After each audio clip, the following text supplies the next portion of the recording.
Hello, everyone. Welcome back. I'm on with the wonderful RJ Downard, and we're here to talk about Matt Powell, sort of. We're talking about the questions that we have prepared for him, questions we were going to ask essentially now, but things didn't happen that way, and we'll see if we get in touch with him in the future. But we prepared a list of questions, and we're going to share those with you and some interesting things that RJ and I come across as we've thought about this and as we've watched his videos. And so let me screen share. Hello, people out there. You have as much slow time finding the screen share button as I do. Yeah, I'm not great with technology. Never have been. Okay, so sharing, right? Everybody can see it. Carbon dating down to phylogeny challenge. Yeah. So phylogeny challenge would definitely be last because even Mike Riddle, who's been doing creationism for a long time, couldn't even tell us if two parrots were related to each other. So we don't really have much hope for Matt in that area, but it's out there anyways. So carbon dating is the first one. And carbon dating is the first one because it's something we talked about. We talked about it in our original chat when I was on Cranium's channel. And Matt did not understand it. Actually, the question Matt was asked is, what do you think is the best evidence for evolution or something like that? And he said, they use carbon dating all the time. Yeah, that would be really weird because the vast amount of information that I would be using for evolution wouldn't require taking a stand on radiocarbon dating at all. Yeah, especially since carbon dating measures things in terms of human civilization, not in terms of how long 50,000 years. That's an eye blink.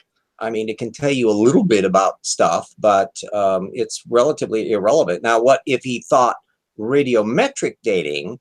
Then that would be a broader issue. But even then, the relative sequences were worked out before radiometric dating. So it's purely a young Earth creationist notion that somehow or other that absolute dating thing, assuming that there was a problem with it at all, which there isn't, would have been a factor there. The reptile mammal transition data doesn't disappear because of radiocarbon dating. It doesn't depend on it.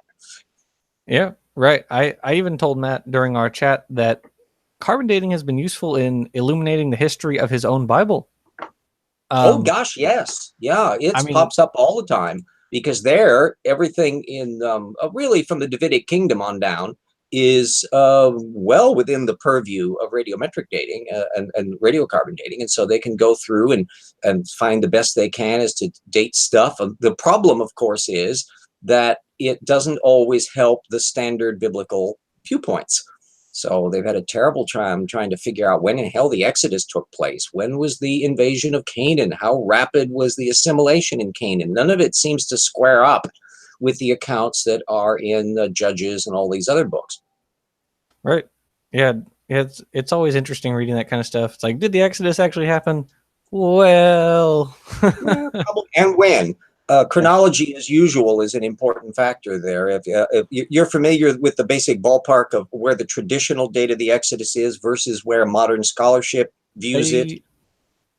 That's like between 1200 and 1500 BC, isn't it? Yeah, well, it's that the 1500 date is the traditional one. If you just go through the Bishop Ussher style of dating up all of the patriarchs and all that, that's how you get 4000 BC for the creation of the earth. That 1500 date is the normal traditional one that prevailed down until the 19th century, as they started noticing like Egypt and other chronology matters. And the big mess related to the fact that the Exodus refers to Ramesses, Pi-Ramesses, and other places. These are all New Kingdom, not Middle Kingdom or earlier. So that the 1500 date just disappears. And so there's the tendency then to regard Egypt and the Exodus as occurring during Ramesses II date, which would be around 1200 BC. And that's how it figures in the Ten Commandments. When you see that on Easter, it's all Ramesses, Ramesses. because that's the new time frame. But that's not really the traditional one.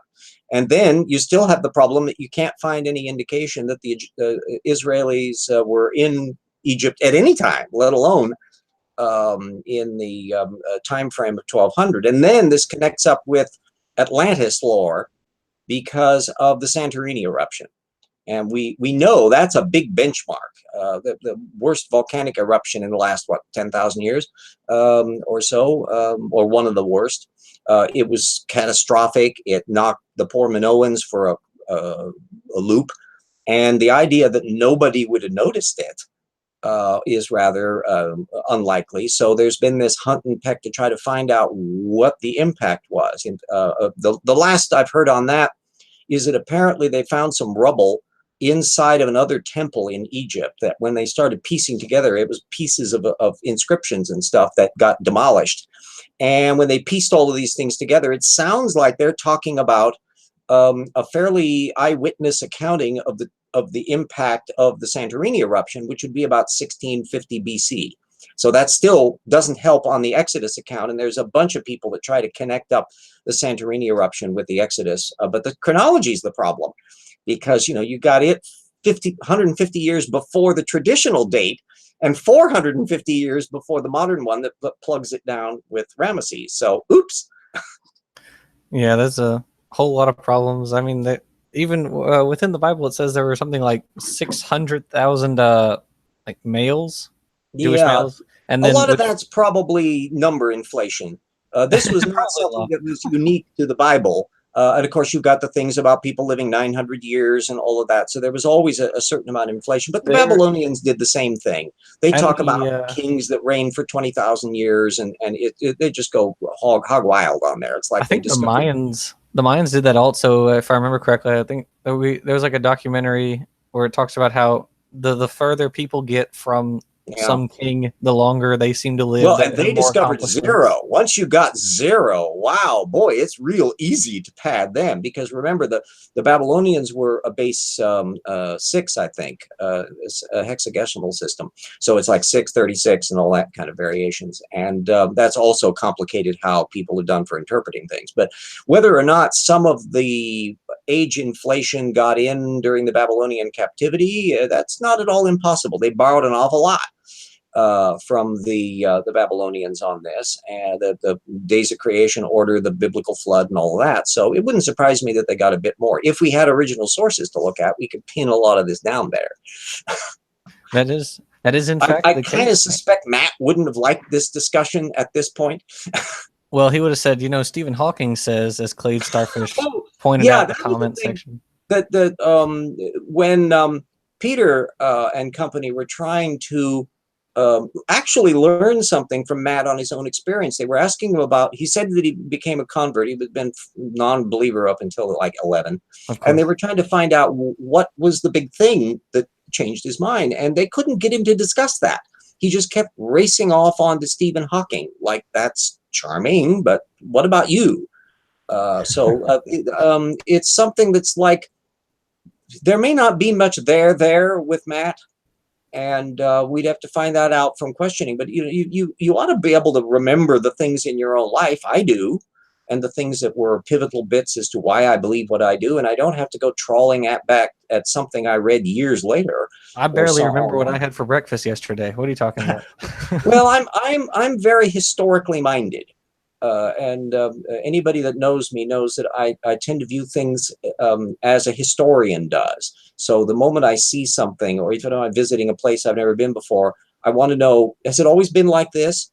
And so I naturally went into doing historical work and historical writing, and I would read books on ancient Rome or how ancient civilizations were going, and the fact that things can alter through time always intrigued me. So everything from trying to figure out why running boards got stopped used on cars, to why chess sets look the way they do, or why playing cards look the way they do, all of those things were historical interest.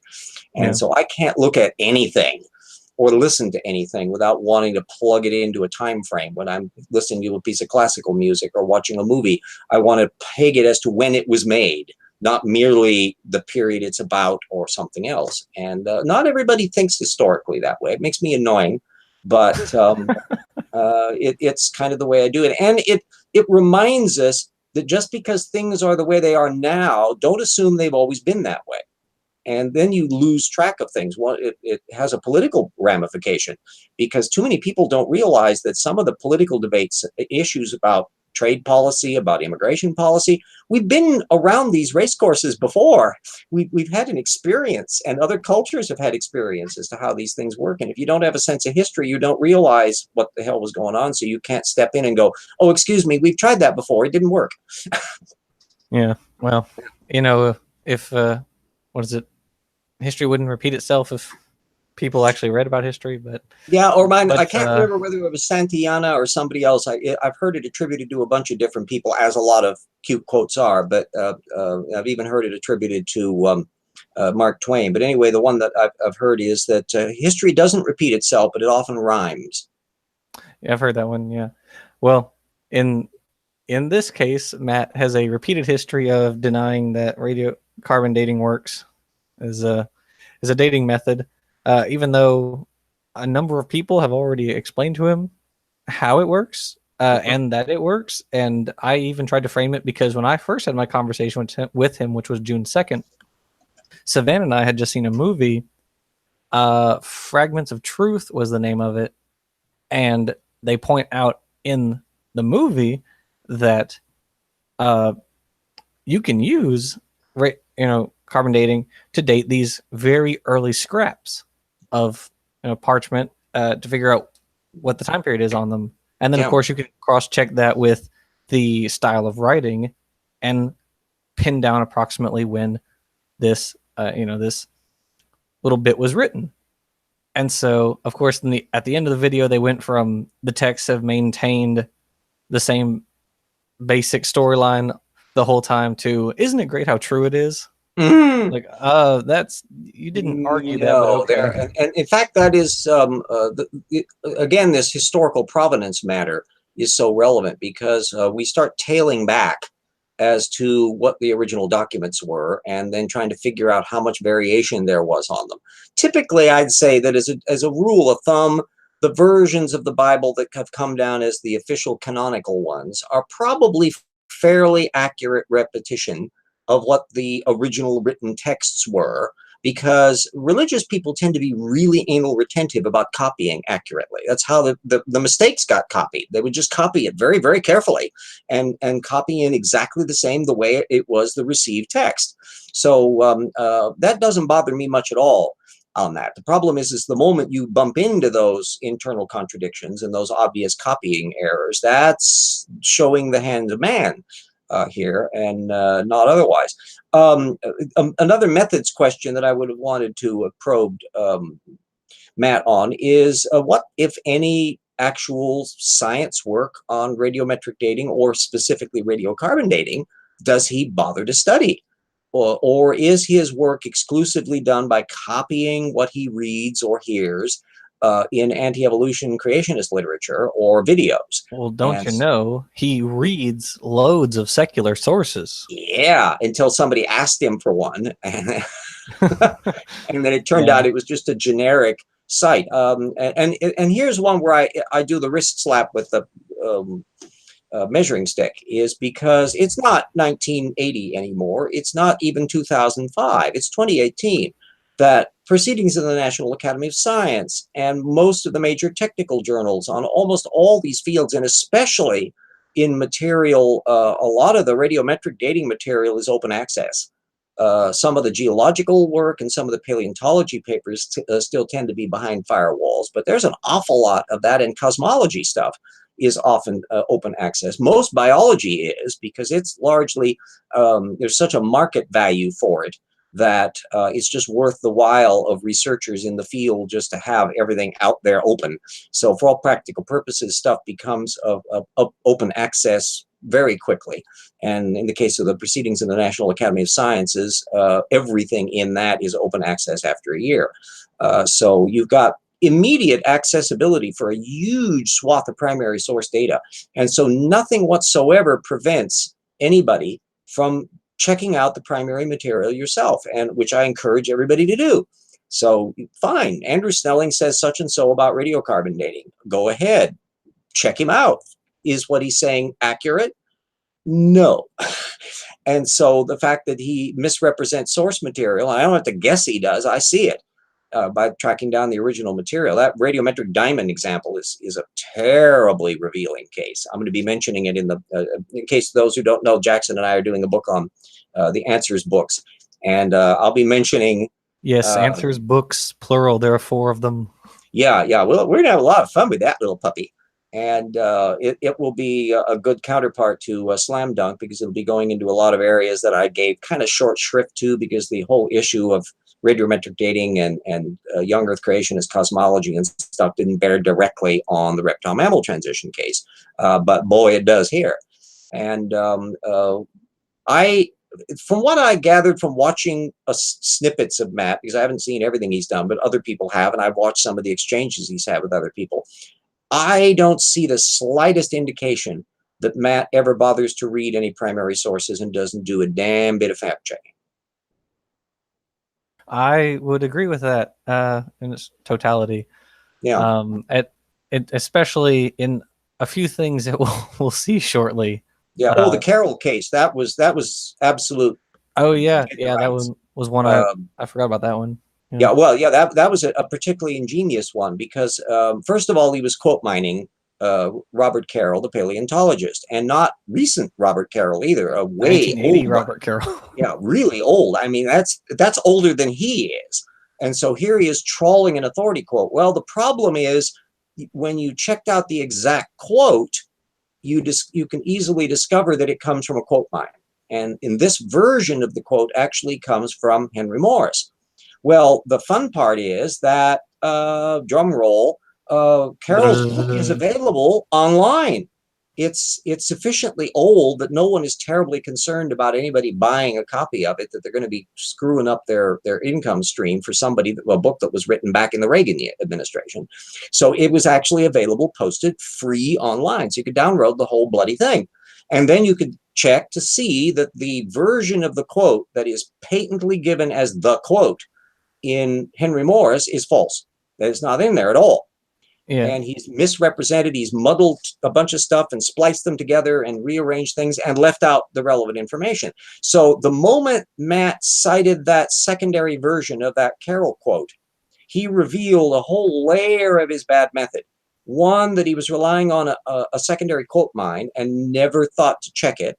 Second, he didn't think to look to see if the primary source was available at all, which of course we know it is, and then check back with that. And then third, if he bothered to read the original material, to stop reading for ammunition and read for knowledge, read the data.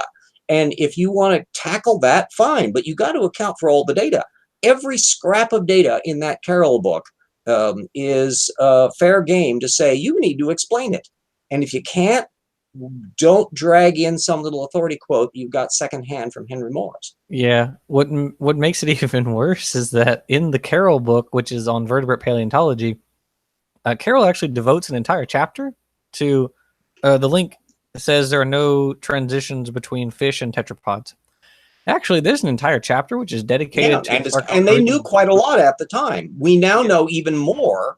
And the thing that makes the 1980s book less relevant today, but still factually correct as far as it went, is that we know more of the genes. So now we can go through and look at those homeobox genes and those bone morphological protein genes and all that are involved in the building of tetrapod limbs.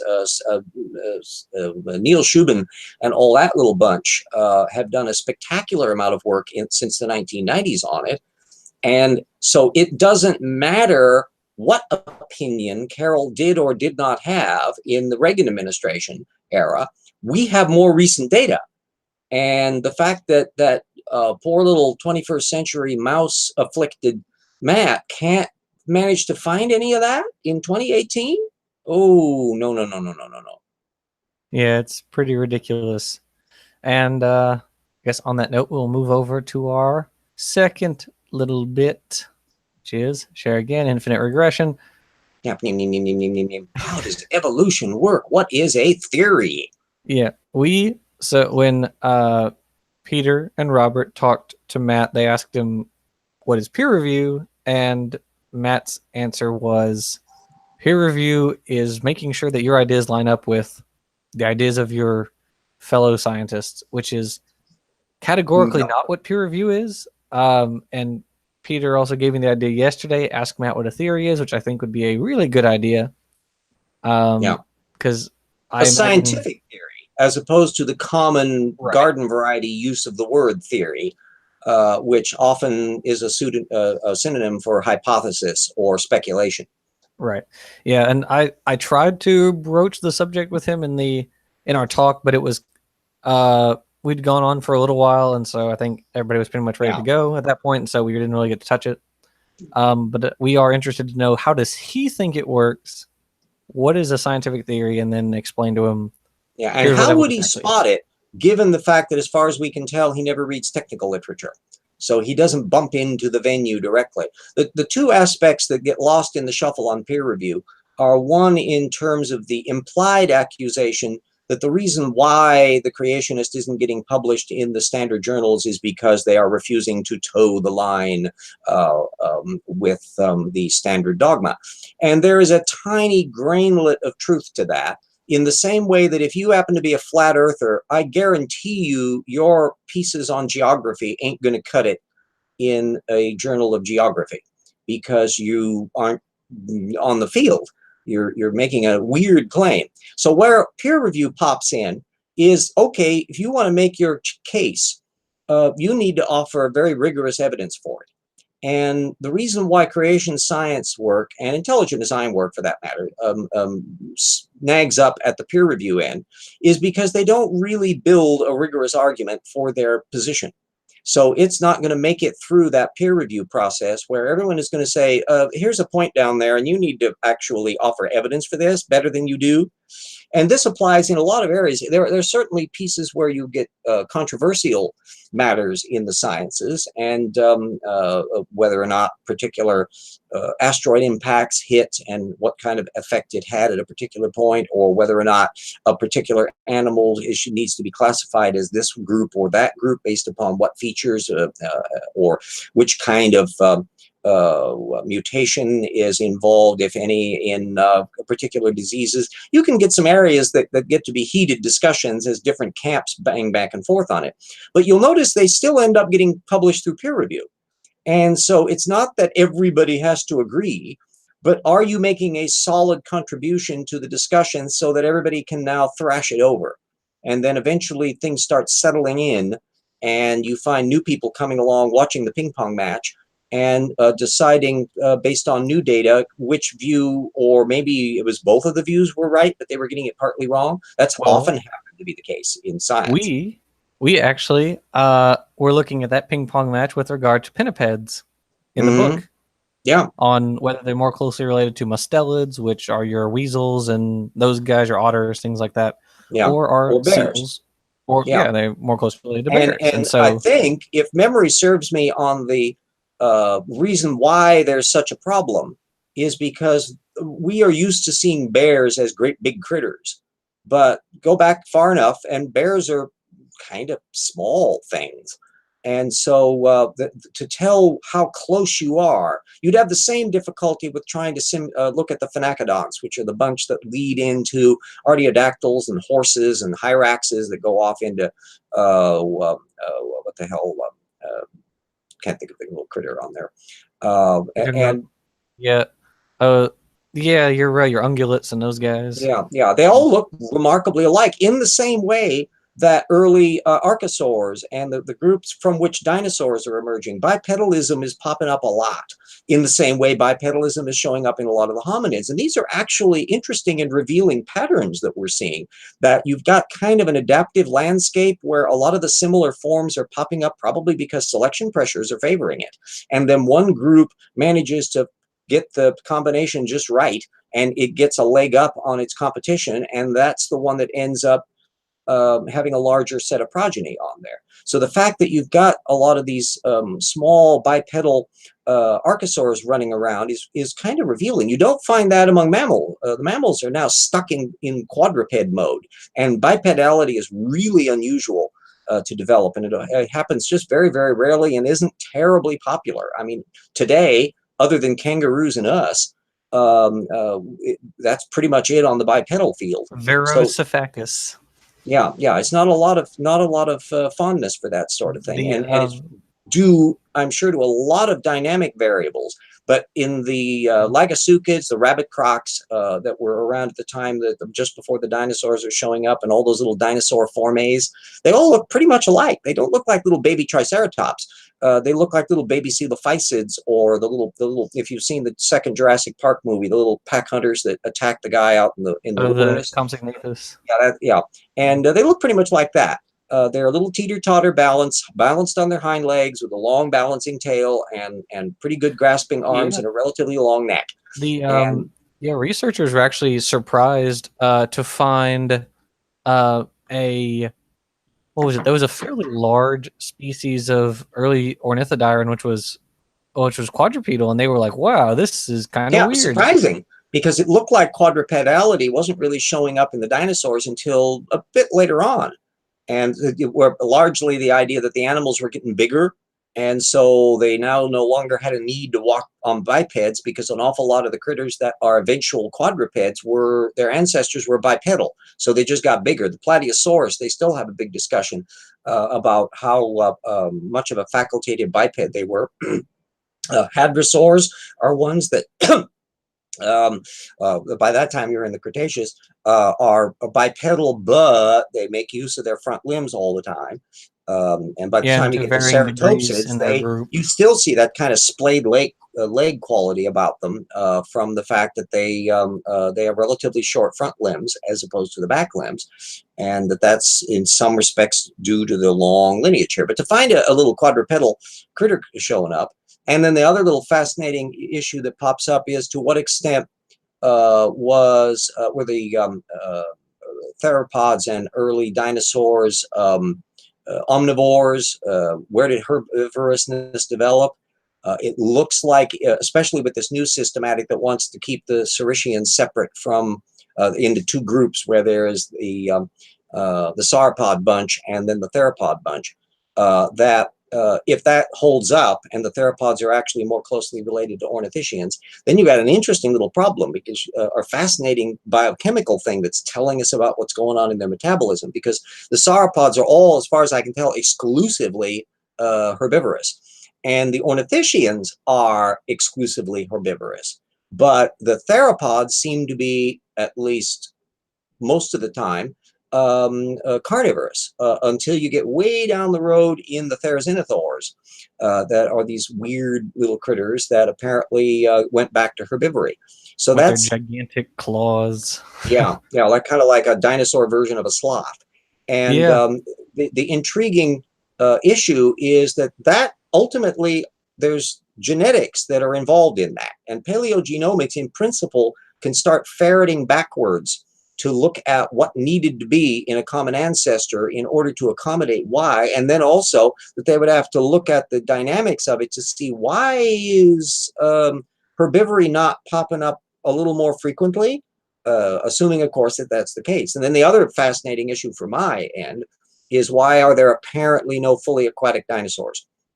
Crocodiles managed it, and mosasaurs and ichthyosaurs and pliosaurs and plesiosaurs and turtles, and there's a whole slew of reptiles that almost all of them are going into the sea during the Triassic, and you get a few late goers. But one argument that's been made is that doesn't happen so easily once you have a lot of competitors already in the field, so that the niche that opens up is already locked. And so any potential adaptations for a fully aquatic dinosaur get nicked in the bud, because they've already got fully aquatic reptiles swimming around competing with you.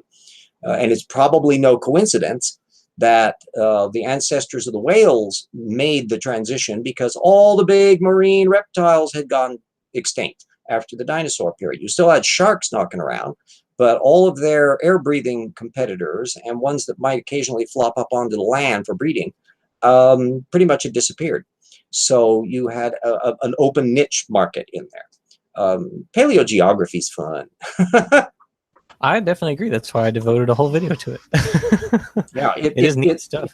And they have a way bigger data field to play off of today because they've started to see more and more of that genetics going on, where they can start playing around with what's going on developmentally in the descendants of things. So you can surmise some things about dinosaur metabolism by looking at birds, their descendants.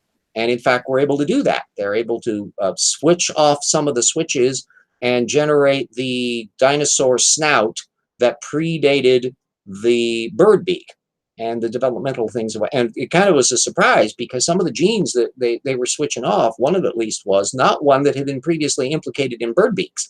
So it was kind of like, ooh, wow, everyone was going unusual. So that it reminds us how intricate the field is, but also how relatively simple a lot of these things are. So the upshot is that there's an awful lot about theory and about applying theory to actual practice and why we have the ideas of theory in the sciences. A theory is a well-attested explanation. So it's Darwin's theory of evolution, not because it's Darwin's guess about the past, but because it's a model, natural selection acting on natural mutation, that is so explanatorily powerful and has so many opportunities to be refuted and hasn't, that, oh, it gets capital T theory, along with gravitation theory and cell theory and quantum theory and all those other ones. Right. And on that note, move on to from the sublime to the ridiculous. And now we're going to the fire-breathing dinosaur. Yeah, I'd call that ridiculous, wouldn't you? It's a little on the bizarre side, yeah. And we kind of made a little discovery about it yesterday. Because Matt, if you saw my Matt Powell video, Matt Powell Part 1, Part 2 is in the works. He mentions the fire-breathing dinosaur. He says Parasaurolophus had an organ in its head. Yeah, and that was a blunder on his part because he was too specific for his own good to say Parasaurolophus, because that immediately gave a dead giveaway as to where he was trolling this. Not necessarily directly. I mean, he probably was relying on somebody else, relying on somebody else, relying on somebody else. Matt does tend to do that. Yeah, and what's really funny is that we realized is he made this claim that paleontologist, which he does not read, found a dinosaur with I guess to his mind it would be the space for the organ that produces fire, because I guess but yeah, I discussed it because I had found out about this, the advantage of being an old fart, with Duane Gish, who was the guy who was not exclusively fielding this, but he was the one that brought in Parasaurolophus. And in one of his old little dinosaur books for kids, he actually showed an illustration of Parasaurolophus and implied that it was a fire-breathing dragon. Well, all you need to do is to look at the anatomy of how the skull is laid out and look at the way hadrosaurs are constructed. You realize this can't possibly work. And it was just ridiculous for him to do that. I went into it in considerable detail in Dinomania, which is at my website, shameless plug. So you can download Dinomania and read all about the little grisly details on that. Yeah, and the way he brings it up, the way Matt brings up this argument is, I see someone already pointed out in the comments. Oh, they got a live chat? We have a live chat going on? Yeah, I'll send you can you give me a link to that so I can see? Piggle, you point out the bombardier beetle argument. I don't think Matt knows that. I honestly don't think he's read enough to even know that it's a reference to that. Yeah, and that suggests that he may very well not have he probably didn't get it originally from reading Gish. He probably got somebody siphoning Gish. But the whole point I made in Dinomania was that this was explicitly a lead-in to the bombardier beetle, because the bombardier beetle was an old trope that popped up all the time in the creationist lore from easily the 1980s on, and he just hated to give it up. So he used the Parasaurolophus flamethrower as a lead-in to the bombardier beetle, which wasn't helping his case either because he got the moderators backwards. I mean, Gish was just in a mess on it, and I have a whole section on the bombardier beetle in the thing. So everybody, I'll put it into the live chat here, link to the website, and everyone can poke around at that. If they haven't got that already, why not? I mean, I put this crap out there for everybody to get, and if you don't read it, then what the hell? Exactly. You all should read it. And really, and compounding the issue is Matt doesn't bring up anything about the irreducible complexity of it. Matt thinks the fire-breathing dinosaur argument is a reference to dragons in the Bible. Yeah, So he's trying to connect these two issues, which are not even connected by the creationist's own standards.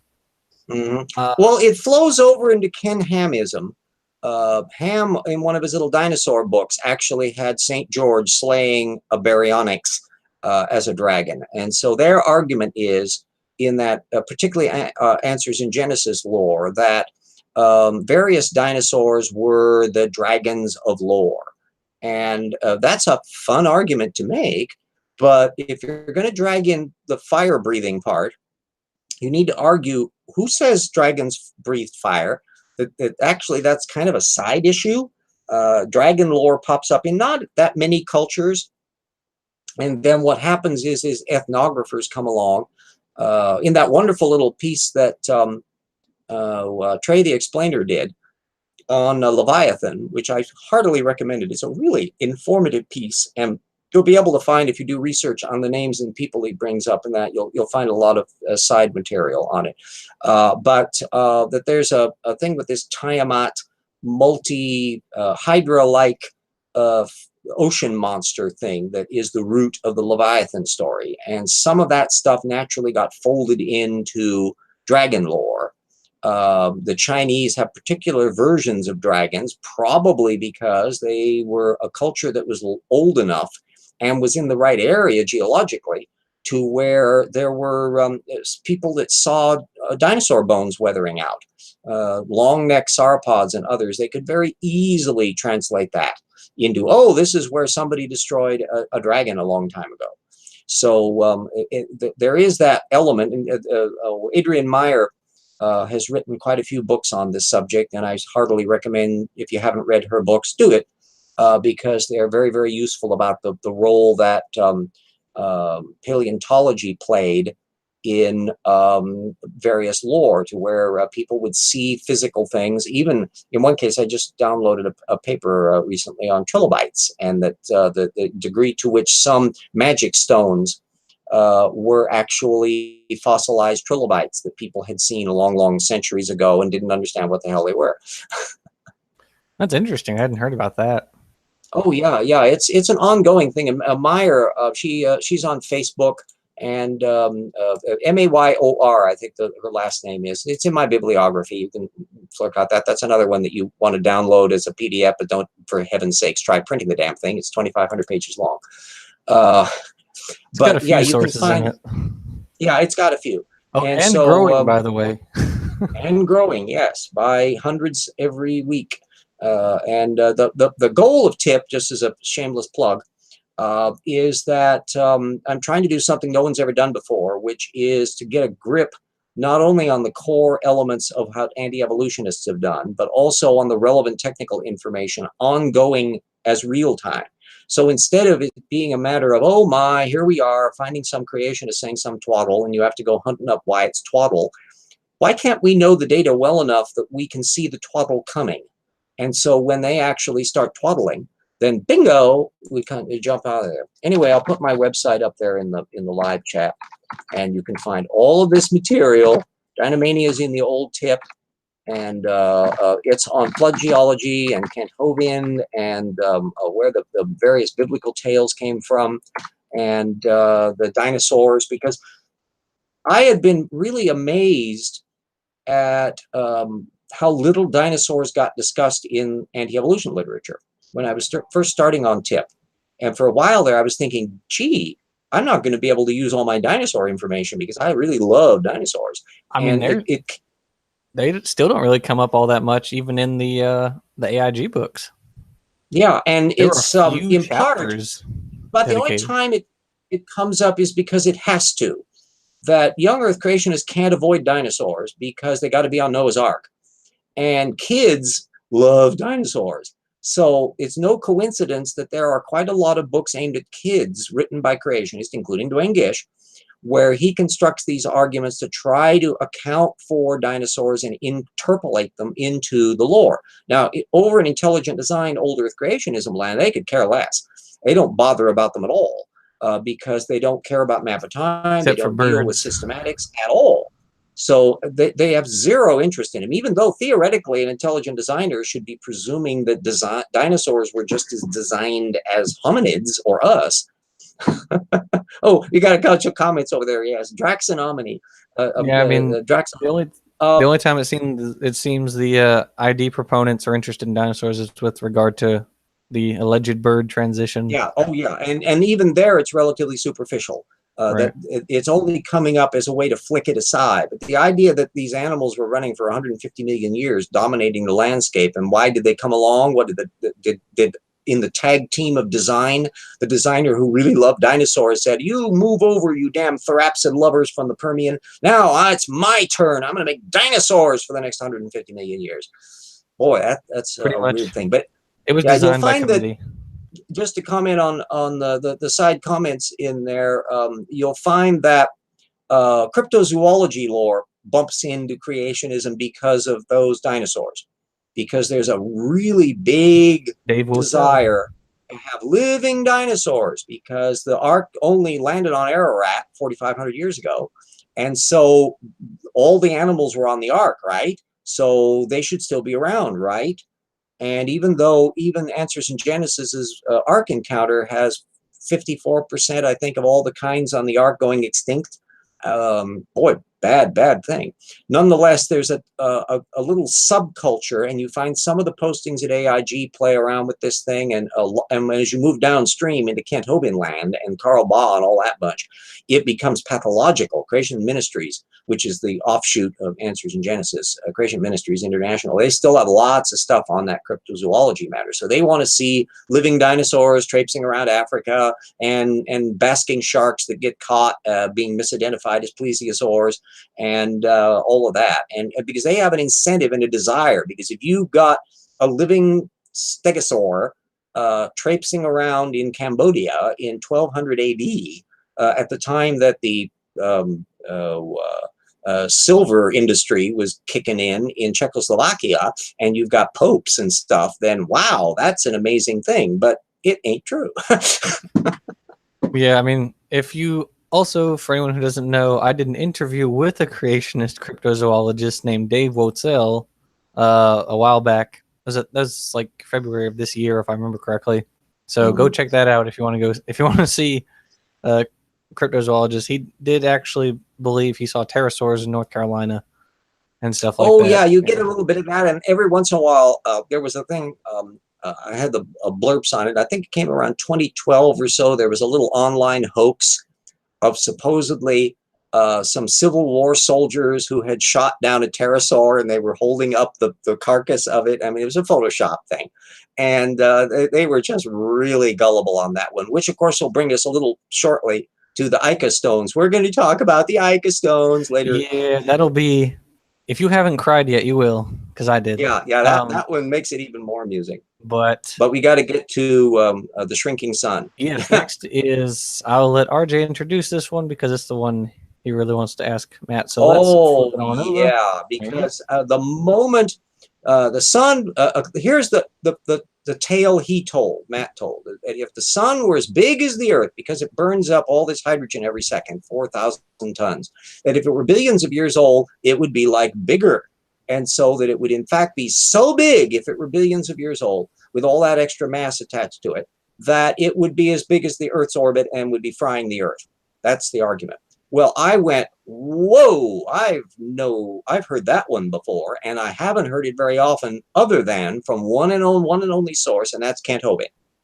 And because I actually discuss it in Dinomania, because he was putting this into a 1990s video. As the reason why I bumped into Hovind to begin with was the fact that my brother had listened to this creationist tape that a friend of his had, and my brother was saying, hey, would you like to vet this thing? Would you like to look over the content of it? And I go, sure.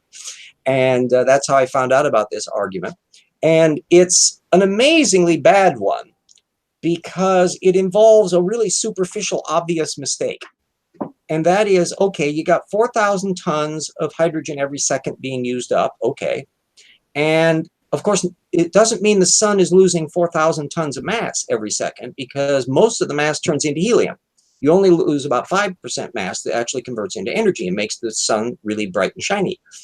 And so if you figure out at that rate how much more mass would be in the sun over 4 billion years, it turns out it's not much. It's just a tiny fraction of a percent. And so there's no way that that's going to generate a star so massive that it's going to have a corona thing blasting all the way out to the Earth's orbit. It's just twaddle.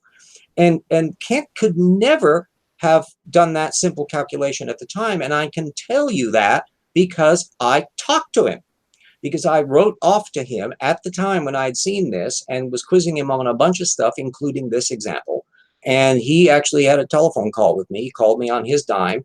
And he said, oh, I don't use that argument anymore in my videos. And which begged the question, why did you use it to begin with? But nevertheless, it was, oh, I don't use that. And so he was jumping to another rock. Now he was talking about the shrinking sun argument that was being argued, that supposedly the sun was diminishing in diameter. And this was another 1980s creationism claim that has never panned out because it is 21st century, remember. And so I coined a phrase that I described in the book, willing neither to defend his position nor abandon it. And that was a Hovindism. And Michael Behe does the same thing. It's where they have a hobby horse or a line in the sand they really want to be true, but they can't defend the argument they're using, so they try to find another argument that'll do the same thing. But so they don't want to give up the point, but they don't want to defend the line that they were using. Now, what we're faced with then is, where the hell did Matt get this argument from? Because either Kent Hovind was honest and never used this argument again from the 1990s on, which is about the time he was born, and therefore Matt had to have seen a really old Kent Hovind video, or there's a more recent video out, or a posting of one of the old ones that Kent is drawing on, or that Matt is drawing on, and therefore Kent is repeating this argument more recently. In either case, I'd like to know one way or the other, but from what you had talked to him and other people, he's not really clear about remembering where he gets stuff from. Well, he made the argument even weirder, because Matt seems to think we can't even know what the sun is doing at its core. Oh, that's where he's very Hovindian, willing neither to defend his argument nor abandon it, because instead of trying to think through the argument, now he decides to challenge the assumption. But the problem is he's sawing off his own limb, because Kent Hovind was never disputing that the sun loses 4,000 tons of hydrogen a second. In fact, his argument was dependent on it. That was his whole point. So the idea that now you say, well, you don't really know how the sun is generating that, now you bit off another limb, where you're arguing, do they really not know how hydrogen fusion works and how much mass has to be losing in order to produce the experience that we see with the radiation from the sun and all of that stuff? He just doesn't seem to get that point. So in fact, he's trying to do an ad hoc defense to try to defend the point by challenging the argument. If he wants to write his monograph on how to generate the solar radiation without using thermonuclear fusion, by all means, let Matt do it. And until he does, however, we're going to stick with the standard model. Well, you have to remember who we're dealing with at the same time. So yeah. So this one is a direct. We've got now 2 direct source issues in relation to Matt, and a bunch of general ones. The direct ones is, what prevented him from trying to find the Robert Carroll book? And the other one is, what prevented him from figuring out the basic math? Because it really is basic. You can find out how big the sun is because we have that Newton thing. So we know how the mass of the sun is by the way the planets move. So we can figure that out. And then if you have the 4,000 tons of hydrogen, you can do the math. It's not complicated. It's long division. So we'd have to ask, did it not even occur to Matt to try to vet this argument, as well as find out its provenance? That if he just sees an old 1990s video, wouldn't the fact that everybody's dressed oddly in polyester and it's a not widescreen picture anymore give you a clue that maybe you don't want to rely on a really old argument? and do some checking up on it. But none of those little bells and whistles are going off in Matt's head, apparently. Yeah, it would certainly appear that way. Yeah, we have and this is a recurring thing. He doesn't even really know, he doesn't understand the background of the arguments he's making, whether Yeah. it's the fire-breathing dinosaur or the size of the sun, or as we'll see Yeah. later, the ichthyostones. He does not, he only like half hears these arguments in a way, Mhm. and then gives them to us. And So it's Clade really, says he knows where he gets his info from. He's too embarrassed to say. That I don't may think he be would. part of the thing, but yet I he don't think, doesn't seem to be. He lauds Kent Hovind, so he doesn't seem to have any reluctance to praise the guy. So I think it's more plausible as a working hypothesis that he literally doesn't really remember well the details of things, like that you can remember that you read it in this book. Or that you saw this particular video that was very meaningful. He doesn't coalesce his source base anywhere near that level of accuracy. Dead indeed. air. We Are we don't want ready dead to air. move over to the next point? The next one. Yeah. Is So it from the one I think incredibly it stupid. is? Oh, okay. So this one, yeah, this is a little bit less dumb, but more common, I would think. So let's flip the screen Let's get over. our infinite regress up there so we can refresh our memory. Number Fossils on four, top of five. mountains. Yeah, that's a So golden oldie. yeah, this is actually one for anyone who doesn't know. I've had plans on making this video for a long time, but I regularly get sidetracked doing other videos, and so then it takes a long time to do it. But it will be out there, of course, after Why Are There Still Monkeys? Because that video was voted overwhelmingly in favor of. But why are That's a very legitimate one, the why they're still monkeys thing, because I literally encounter those, and Take That Science and various others are constantly retweeting people who repeat that trope. And it's a trope that's so bad that the fact that there are so many creationists out there in the grassroots that keep on repeating it means that you have a lot of creationists that don't read creationist literature because they're advised not to use that. Answers in Genesis has a whole article that does a pretty fair job of explaining. Yeah, Mitchell, What Thomas Mitchell. And it's in my what bibliography if you want to find it in there. And from, I think, 2010, basically saying, don't use this. Don't use it. It's stupid. It's like they explain, there are these common ancestors and they went their own ways, and so they underwent different environmental selective pressures, and so that's why there are humans today and also monkeys. And so it's a decent article, but they don't read it. Creationists do not read it. So yeah, they know that it's a misrepresentation of evolutionary view, and therefore the whole idea is that you should attack evolution on what it actually says and on the basis of what the data actually are. And those are the honest creationists that will do that. The next step they have a problem with is actually trying to deal with all the data, but that's a different kettle of fish. Yeah. In this case, why are there fossils on top of mountains? They've kind of, I've seen it, this is something in my lifetime I've seen kind of shift, the argumentation shift.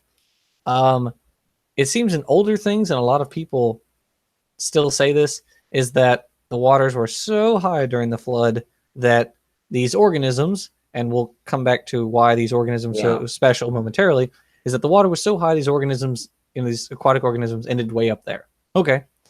The newer one, it seems, is that there weren't mountains prior to the flood, and that the flood was a major orogenic event, evidently. This is the result of their parasitizing plate tectonics. If you date back, and this is another thing where my old fart status is helpful, because I can remember the old version of creationism, the stuff from the 1980s. And if you read old creationist books, if you find them, if you're a really masochist type that really wants to read this stuff, find really older versions of these books, because you'll get a clue as to what their version of things was before AIG started to play fast and loose with things and reconfigure.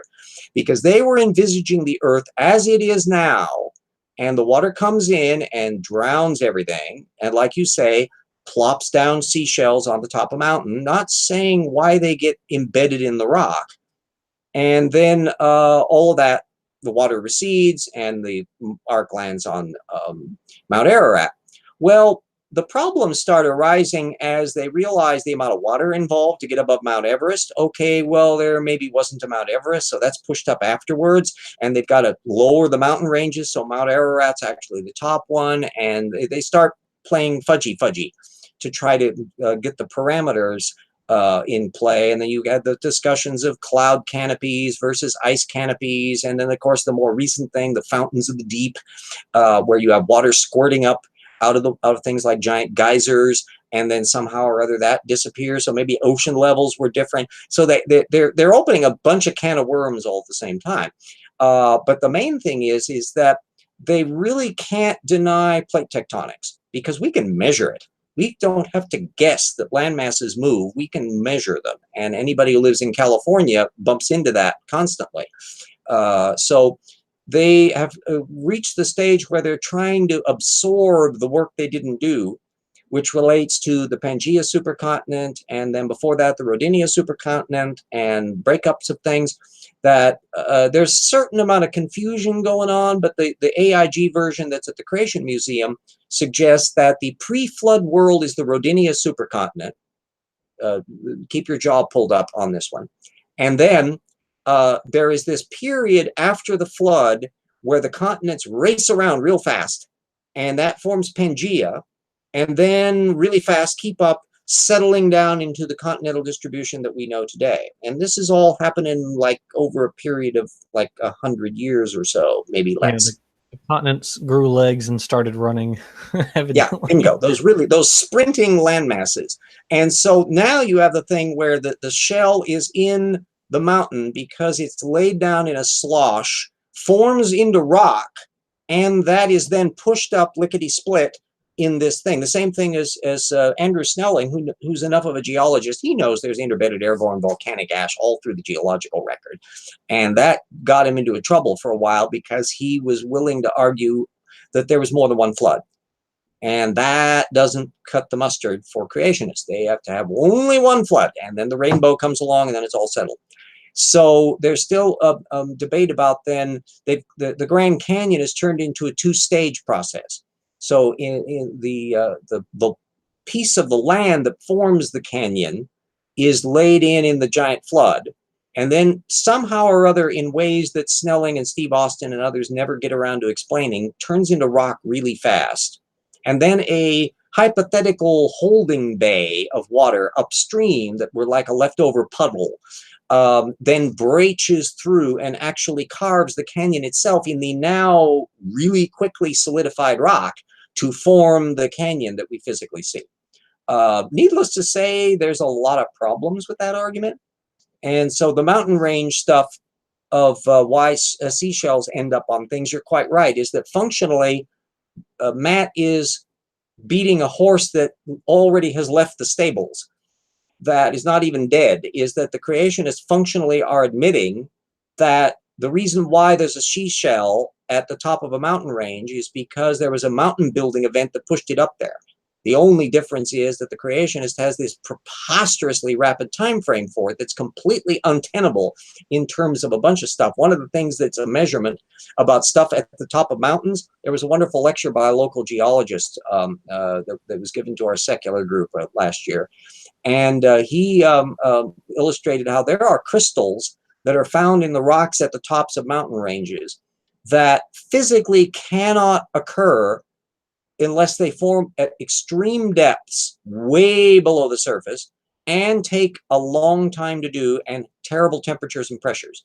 So it may be lightning fast geologically, like only 100,000 years to make this crystal, but that's way too long for young Earth creationism. So their existence, they should not bother about trying to figure out why some poor little echinoid ends up at the top of a mountain range. They need to talk about certain kind of quartz crystals that are up there. You're right, and you bring that up, and that's the next thing I wanted to point out was the organisms, these little guys that are found on top of mountains like Mount Everest. They're very, very specific organisms. They are benthic creatures. They live at the very deep, dark bottom of the ocean, while what you would expect, or at least what I would expect, is if there were a flood and these mountains were covered, would be pelagic organisms like Or fish a mishmash. or a That mishmash. if Yeah. you imagine some incredible slosh coming in, churning up this stuff, and then this mountain range thing is forming, and so it's pushing them out, and it's not capturing any organisms on top of it during the rise, so that some poor little dog paddling pachycetid isn't captured along with the bryozoans and all the other stuff in there. No, it's just a mess in terms of things. The animals you see in these deposits are always from a very restricted taphonomic environment. They're not willy-nilly mishmash. There's stuff that lives in very specific places, very specific depths. Sometimes you can then tell from isotope balances that you find trapped in the rocks what the amount of carbon dioxide was at the time, what the oxygen levels were, what kind of mineralization deposits were going. It's a vast amount of data that can be developed out of this, all of which would have to be explained by the creationists, which they don't. Yes, indeed. I mean, they're not even on the level of what sort of organisms these are. They're just, it's something that lives in the sea. So, everything that lives in the sea is the sea. Doorknob Head asks, is that Leslie Nielsen in the background of RJ's picture? No, I'm afraid not. It was the picture was one my niece took at a local Spokane restaurant, and it was some that I needed in a hurry to put on the website and various other places. And you're at least better than some people. When I started using it on SciStrike's thing, there were several people there that were claiming that the picture resolution was such on their end that they were insisting that it was some weird Zaphod Beeblebrock second head that was sprouting out of my neck, and they wanted to know what the hell was going on with that. So it's I'll take Leslie Nielsen sitting in the background on that one. Interesting. Shall I move Sorry on for to the aside. No, I think that's pretty funny. Number 6, shall we? Yeah, that's on the Ica stones. Yes, this one will make you cry because it made me cry. So let's take a look. It's pretty pathetic. So Piggle, I think you have to throw your hat across the room now, if I read what you said correctly. Because yes, Matt Powell brought up the Ica stones. Matt has a series of videos that are relatively short, and his atheists spend all day drinking soda and playing video games as part of this series. I think he made, what I think happened is he did a long talk sometime in the past, and it was all recorded, and he chopped that up into tiny pieces and is putting that piecemeal on his channel. Not merely a parasite, but a lazy one. And so one of the more recent parts of that talk concerned the Ica stones. He brought them up and said, people say that the Ica stones are forgeries, but that invalidates all those Icon people. Yes, I want to know more about those icons. And when I heard him say, or I think he might have pronounced it Icon, which makes me think maybe he thought they were the Incan people. It's hard to tell what's knocking around in their heads. I mean, I suspect that Matt's familiarity with pre-Columbian history is even less than an awful lot of Mormons are on it. Yeah, it was Clade Starfish says Ica. I don't know. For me it varies. I've any of the ways. But. Yeah, and Piggle is quite right. This thing was raked over the coals in the 1970s. You can do various thermoluminescence tests because it's pottery. There are things that can tell if it's really old or not, because things that if it's been around for any amount of time, there's decay that occurs in any grooves and stuff. It was and so you can't fake that. That the modern technology has advanced to where just because you make something that looks like it's old doesn't mean it's going to survive the modern tests. Yeah, it if I remember, they chemically tested it with like animal dung, or so it looked older, chemically aged it.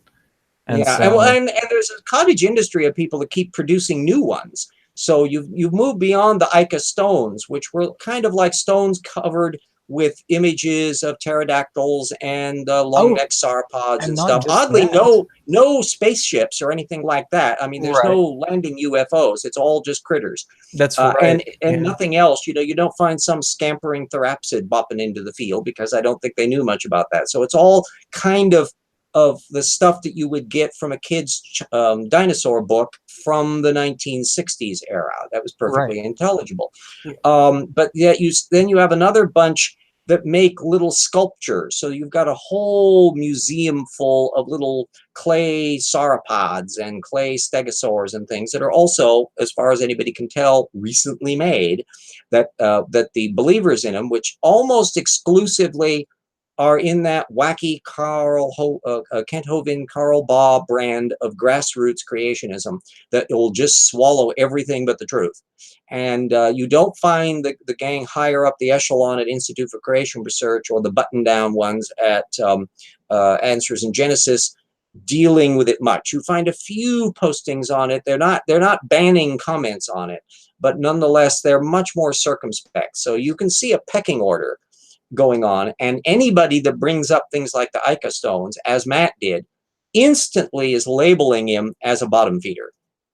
Yeah, and it's really interesting because Trey the Explainer did a video about this a while back. One of the things he points out is the guy who bought a whole bunch of the stones, he wrote like a whole book on the alien pictures that were on them.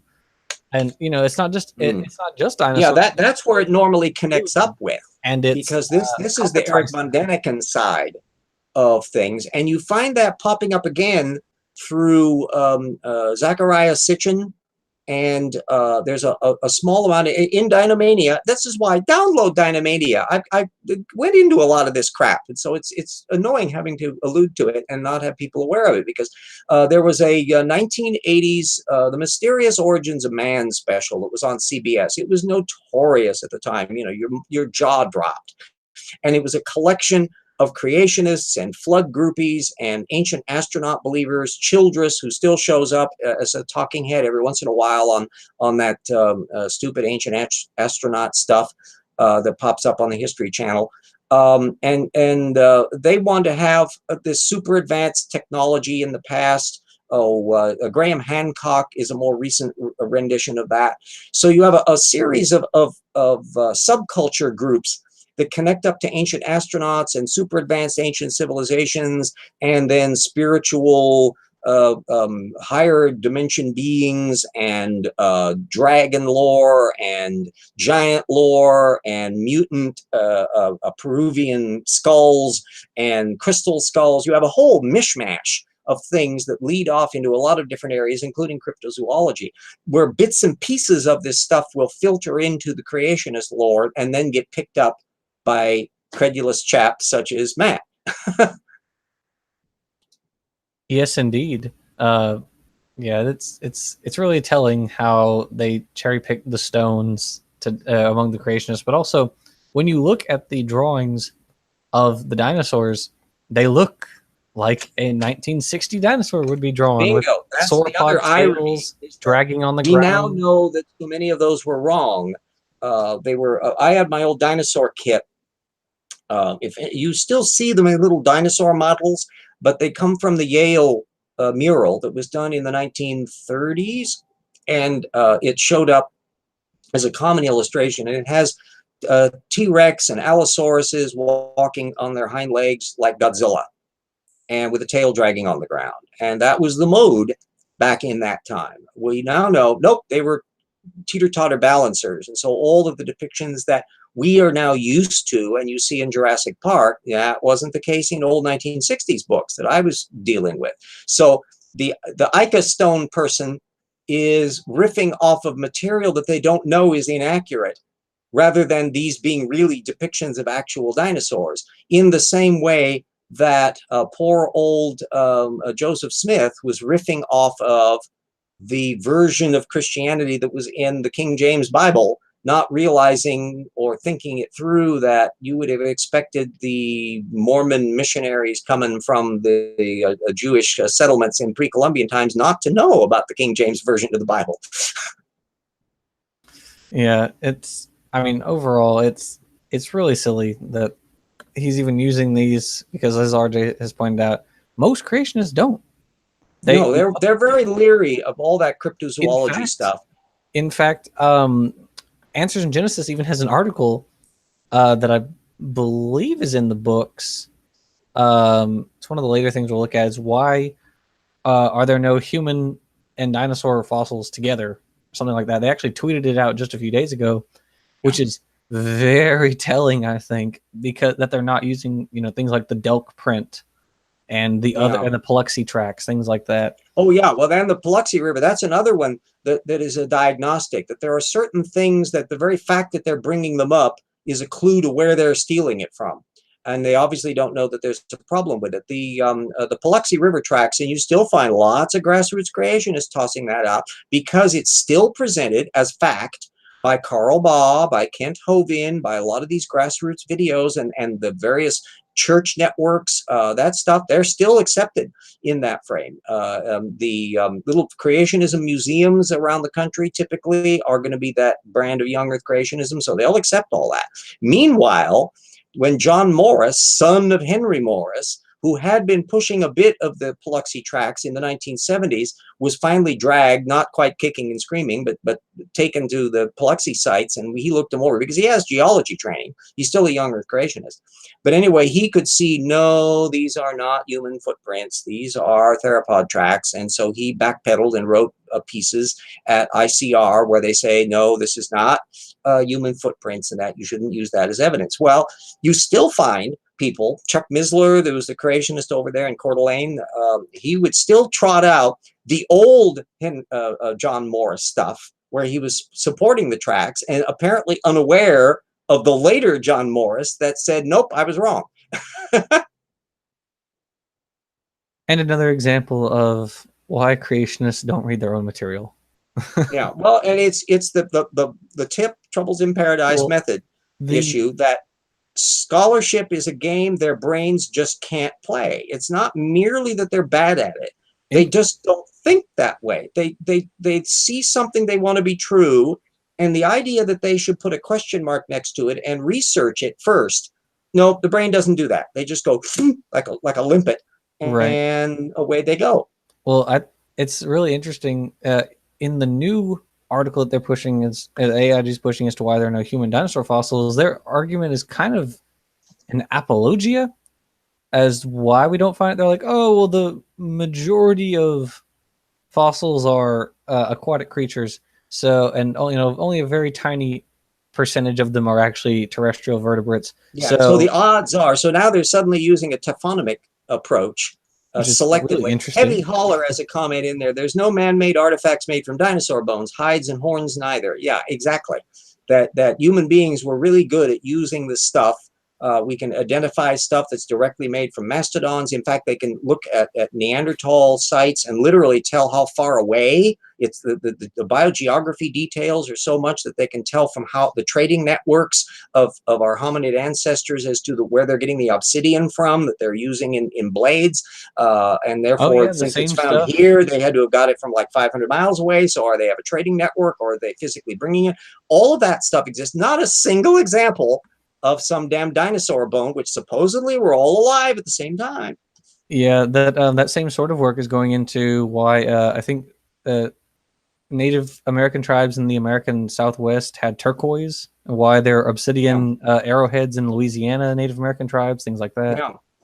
Well, yeah, and we know we can infer a lot of things if, when you go down to Arizona, the various sites there with the dating from about 1200, 1100 around in that period, and that also Anasazi thing, which I was finally able to get to after years and years and years, but he's out in the middle of nowhere.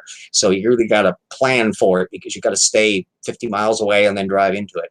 But anyway, the ball courts that are present in there, the not merely kivas and other structures, but these places where they played the ball game. And we find evidence of the ball court culture all the way up into Hopewell area in Ohio, and that the culture of the Maya and Aztec ball court games that were probably ritual testosterone tests and surrogates for cultural battles, that had enough of a wide range to it that it was showing up all the way into North America.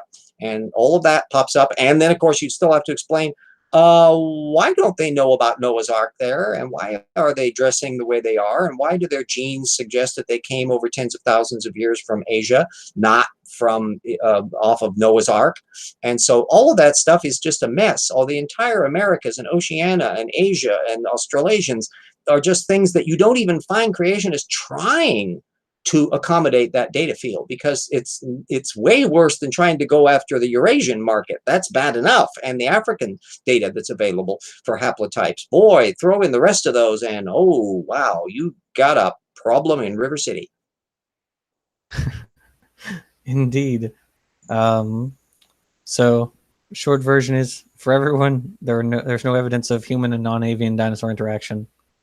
Yeah, old Scratch also points out no stone tools in situ in the same layers with dinosaur bones, and stone tools would not have floated. Yeah, you know, the other one that I loved, I quoted it in Tip, where it was a quote that was so beautiful from the 1980s. We're talking about the supposed hydrological sorting theory of heavy objects at the bottom and light things up in the top, which the fossil record doesn't support that. But anyway, they would have to explain why. And supposedly faster animals, you know, the more agile ones were getting higher up as the waters were coming up. And so the guy was asking, why are rhododendrons and angiosperms not found until the Cretaceous? And so the image of these fast sprinting rhododendrons going up on the heights along with the horse. Isaac something. Oh no, man. It wasn't Isaac Asimov. It was somebody else. No, not Isaac Asimov. It was a guy from Talk Origins. Yeah.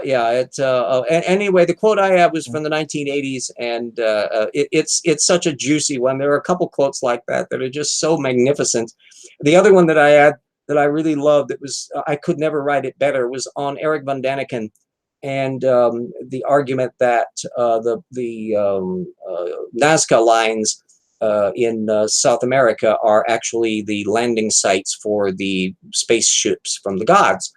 And the guy said, you know, the image of this World War II prop job chugging in from Andromeda and requiring a stone airfield 10 miles long is violating the principles of what Whitehead called misplaced concreteness. Yeah, I remember that. We talked a little bit about those in archaeology.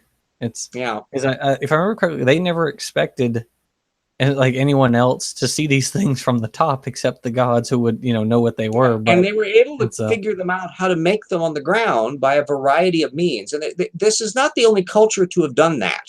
There are a lot of cultures that figure out how to make big stuff that are designed to be seen from the heavens, because humans are clever and they can come up with a lot of different things, and you can work it out. They worked out the mechanisms that they would do for laying out the spirals and the things. And of course, there were a lot of processional ways involved. We know that a lot of the cultures did have processions, and they did it independently. Processions were involved in the now that they've discovered with the Stonehenge and Woodhenge, where they would go at one season for one area, and then they would come back to the other, and they would have ceremonial parties that at Stonehenge, and so all you get are the debris from the party. You don't have, there's no permanent settlements there. There were in the Anasazi culture, there were these ceremonial roadways where people would presumably come in with their various wares and things, and they would come in from miles around down these trackways. Whether or not they were carrying torches or any other things, we don't know, because they didn't write anything down about it. And the culture has pretty much gotten shunted aside because of the droughts and things that crashed everything. That the Anasazi, the name itself, we don't even know whether that was their name, because it was an insult name from one of the other cultures. I can't remember whether it was the Hopi or the Navajo, who talked about them holding their nose. They didn't like them. So whoever they were the other.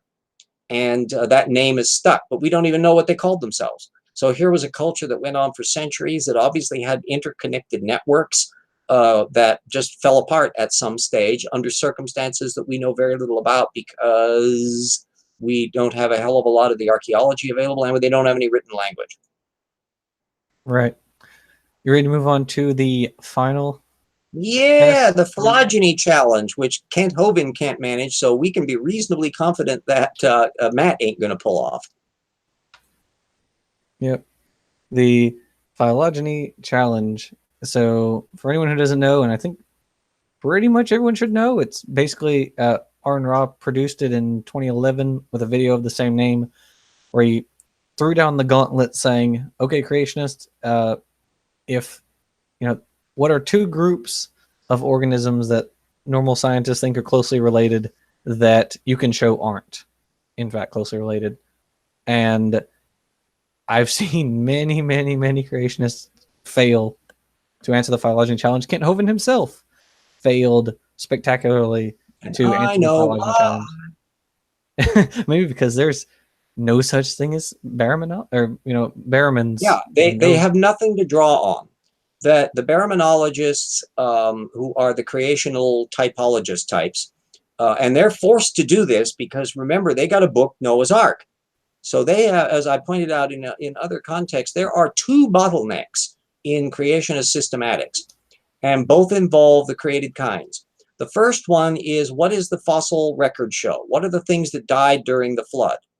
All of that diversity had to have come about from the original created kinds that will eventually be stored on the ark. And that means you only got about 1,700 years to get from the created kinds to the ones that drown in the flood.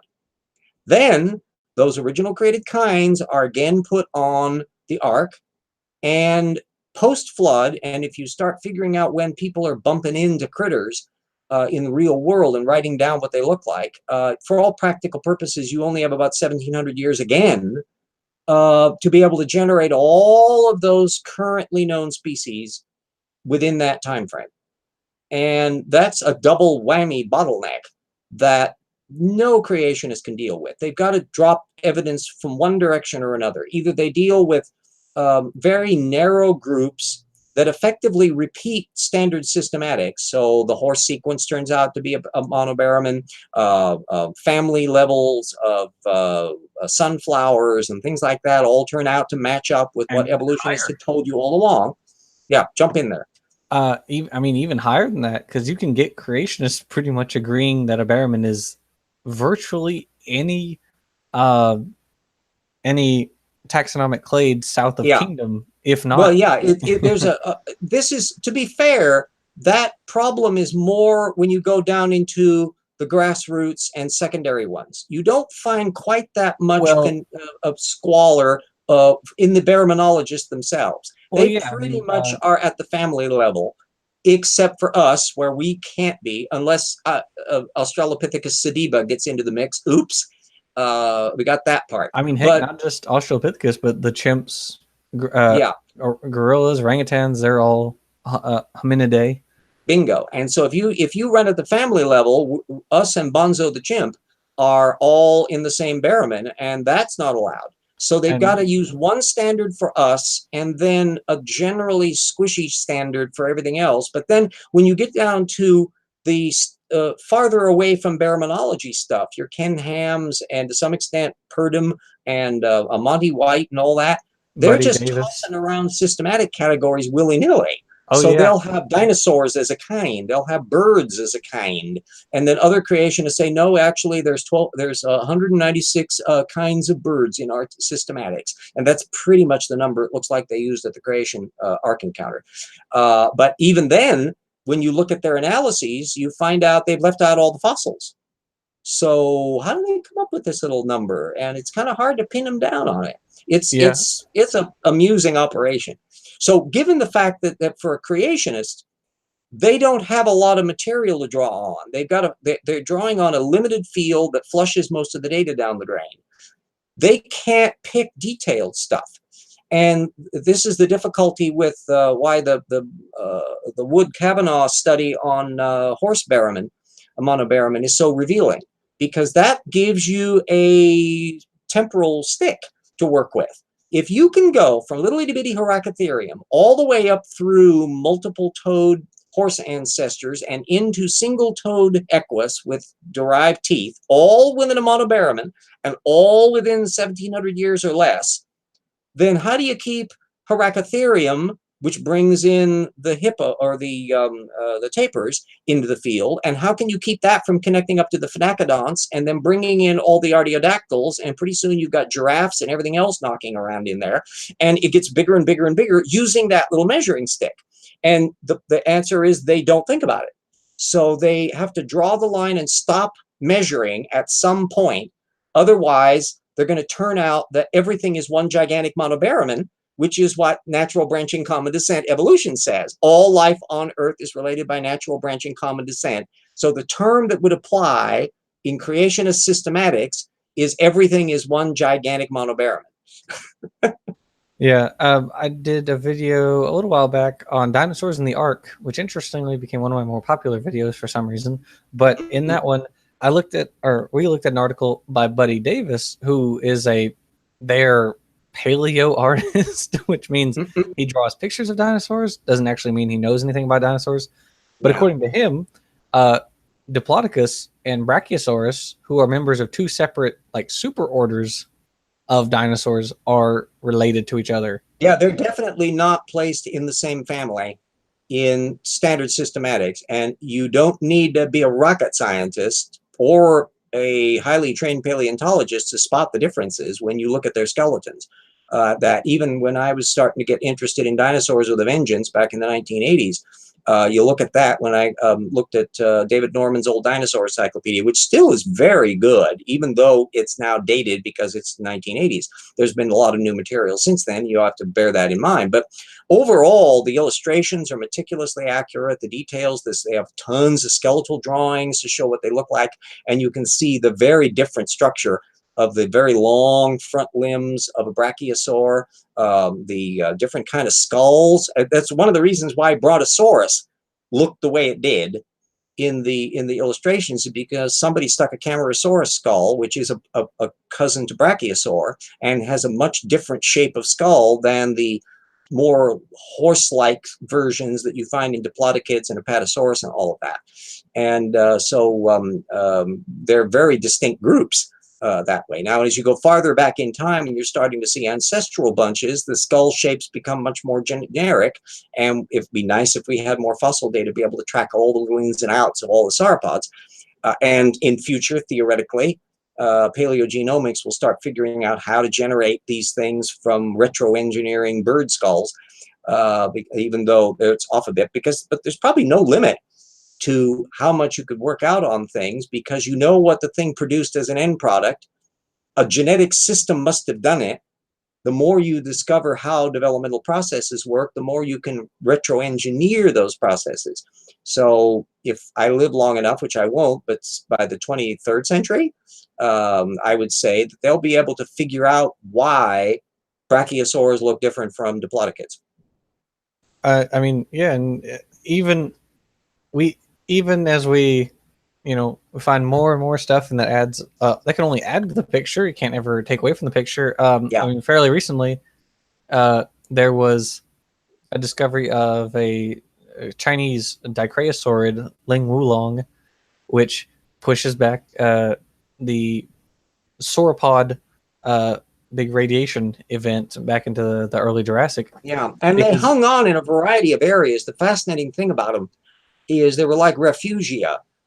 Generally speaking, the sauropods had their great heyday in the Jurassic, and then as the continents continue to start breaking up, even more so, and a lot of oceans start forming, the Atlantic and all that, animals start coalescing into biogeographical groups, and you find that your sauropods start being restricted more and more to the Gondwanaland bunch, and are getting supplanted up in Laurasia by the new hadrosaurs and stuff. And in part, it has to do with the spread of plants as well, because the tooth system that rakes stuff off of conifers, the way that sauropods did, you can't eat that hardy crap that these new angiosperms are coming up. And an argument is one of the things that's a driver of the angiosperms, these tough celery-like plants that require grinding teeth to be able to get at, is that it was a way to maneuver around the damn walking plant factories, plant processors, these giant sauropods, which presumably had, we know they had gastralia stones that they would swallow to grind up stuff. They probably had very specialized gut microbia that were fermenting the material down in there. So there's more and more and more that you think about as to why they do what they do. But you find some sauropods with odd spikes popping out of them down in South America in the Cretaceous, by which time South America was kind of a giant island, and the Amargasaurus and all of that, and they're relatively small. A lot of them, they still find titanosaurs that are quite large. You still find some remnant brachiosaurs and things knocking around in the Cretaceous. But a lot of these little refugia animals, you get these sauropods that are smaller and lighter build than the melanosaurids and that existed, back in the early Jurassic. Whoops, sorry, I didn't realize that my mic was off. Yeah, it's a very nice, chain of the prosauropods or presauropods, whichever. I've seen it both ways. You got these guys that are, partly bipedal, partly quadrupedal, and then another instance of the slow descent into quadrupedality, and then they branch off. So, Doorknob Head kindly put some actual science information there. Refugium, population biology, an area in which a population of organisms can survive through a period of unfavorable conditions, especially glaciation. Thank you.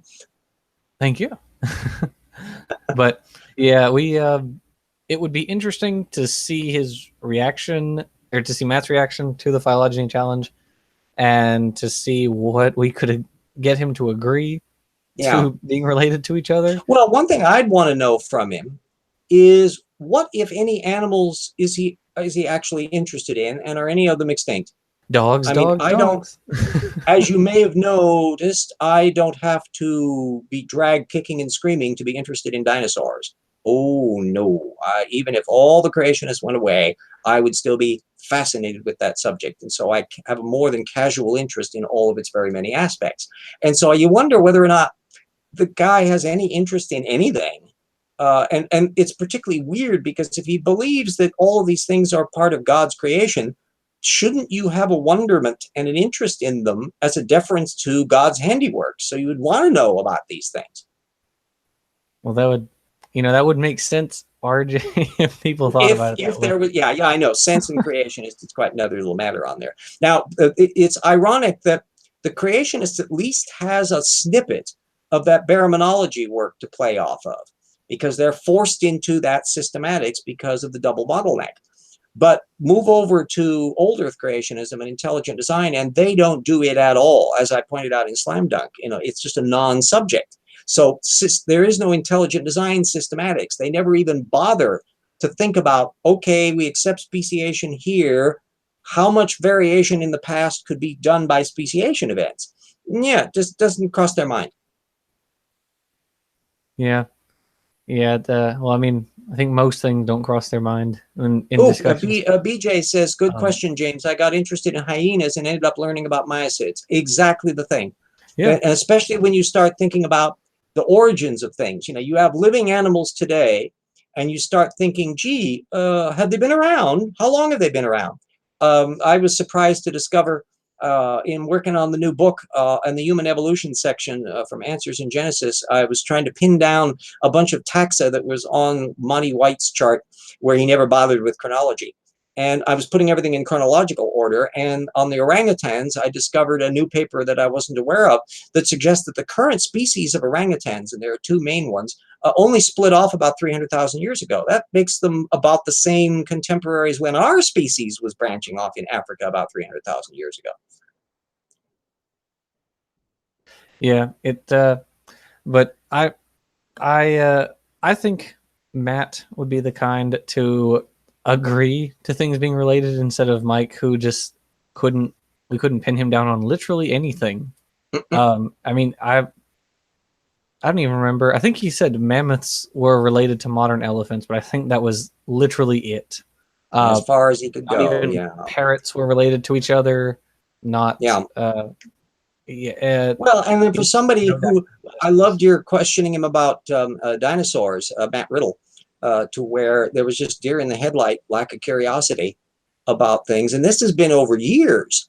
I mean, if somebody who professed to be as interested in dinosaurs and still preens about how interested he is in dinosaurs, back in 2009 when I bumped into him, that he would have just been sucking up information on this right and left if he really did have an interest in it. But no, he doesn't. Well, it's really interesting you say that, because I had asked him before our talk, I said, I've heard that you're a dinosaur buff. I like dinosaurs too. And he said, Well, I wouldn't really consider myself that. And And I would so, agree. Boy, I wouldn't consider him that. well, I mean, yeah, I'm inclined to agree. You know? He claimed at the time, back in 2009, when he came through here for an Answers in Genesis show at one of the local churches, and it was open to the public, and I'm a public, so I get to go. Anyway, that he said that he went around to museum after museum and he never saw any transitional forms. Well, actually, he was seeing ancestor transition things. He just didn't notice them because he didn't look closely enough. Like if he was at the Museum of Natural History in New York, he would have seen plateosaurids. And that's the bunch that's in the antecedents to the larger sauropod types. And you have actually every grade of scale and development in there. You can even see down in particular genera that you've got shifting skulls, and it's all relating to how the nostrils are moving around. There's a whole bunch of things, opening up of pluricells and all of that stuff. But that he has no particular interest in the thing. And everybody, if they do want to become serious in defending evolution, and you want to talk about fossils, you need to be able to know enough about the areas that if you see a chart or picture of things, that you may not be able to identify everything, but you should be able to tell like a hominid skull pretty easy, and you'd be able to tell a synapsid mammal line critter just by sight, because you look at the damn skull and look for the zygomatic arch and all of that. And you go, oh, that's not a dinosaur, or whatever that is. And you may not be able to get too fussy about some of the things because a lot of vertebrates are very monotonous in terms of a lot of their anatomy because they're all modifying varying versions of things over time. And so you might not instantly be able to identify something unless it's got a really distinctive thing like a rhino horn or something like that, or antlers. Again, more data off the table. Yeah. Which, Oh, yes. Piggle said, yeah, remember when RJ asked Mike on the reptile mammal transition, and Mike gave a blank stare when asked what he knows? Yeah, that's the deer in the headlight look.